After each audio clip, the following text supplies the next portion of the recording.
શ્રાવણ મહિનાની શરૂઆત થઈ ગઈ છે ને આજે છે શ્રાવણ મહિનાનો પ્રથમ સોમવાર હોય એટલે આપણે સોમનાથ મંદિરના દર્શન કરાવવાના છીએ તમને.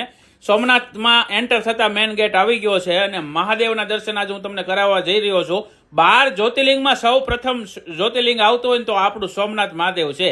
અને અત્યારે હું આવી ગયો છું સોમનાથ મહાદેવના મંદિરના પટાગણમાં. તમે જોઈ શકો છો ને અત્યારે જે આ તમને ખાંભી બતાવી છે ને આ વીર હમીરજીનું ટેસ્યુ છે.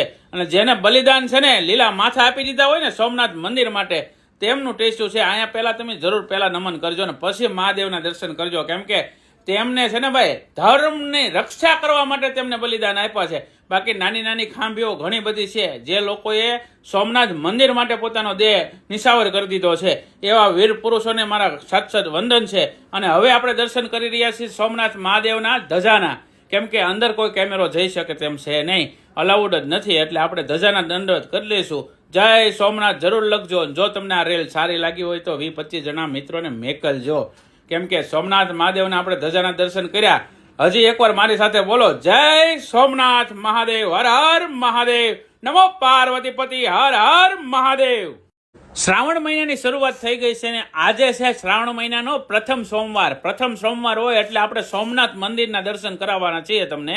સોમનાથમાં એન્ટર થતા મેન ગેટ આવી ગયો છે અને મહાદેવના દર્શન આજે હું તમને કરાવવા જઈ રહ્યો છું. 12 જ્યોતિર્લિંગમાં સૌ પ્રથમ જ્યોતિર્લિંગ આવતું હોય ને તો આપણું સોમનાથ મહાદેવ છે. અને અત્યારે હું આવી ગયો છું સોમનાથ મહાદેવના મંદિરના પટાગણમાં. તમે જોઈ શકો છો ને અત્યારે જે આ તમને ખાંભી બતાવી છે ને આ વીર હમીરજીનું ટેસ્યુ છે. અને જેને બલિદાન છે ને લીલા માથા આપી દીધા હોય ને સોમનાથ મંદિર માટે તેમનું ટેસ્યુ છે. અહીંયા પહેલા તમે જરૂર પહેલા નમન કરજો ને પછી મહાદેવના દર્શન કરજો. કેમ કે તેમને છે ને ભાઈ ધર્મની રક્ષા કરવા માટે તેમને બલિદાન આપ્યા છે. બાકી નાની નાની ખાંભીઓ ઘણી બધી છે જે લોકોએ સોમનાથ મંદિર માટે પોતાનો દેહ નિશાવર કરી દીધો છે. એવા વીર પુરુષોને મારા સત વંદન છે. અને હવે આપણે દર્શન કરી રહ્યા છીએ સોમનાથ મહાદેવના ધજાના. કેમ કે અંદર કોઈ કેમેરો જઈ શકે તેમ છે નહીં, અલાઉડ જ નથી. એટલે આપણે ધજાના દંડવત કરી લઈશું. જય સોમનાથ જરૂર લખજો. જો તમને આ રેલ સારી લાગી હોય તો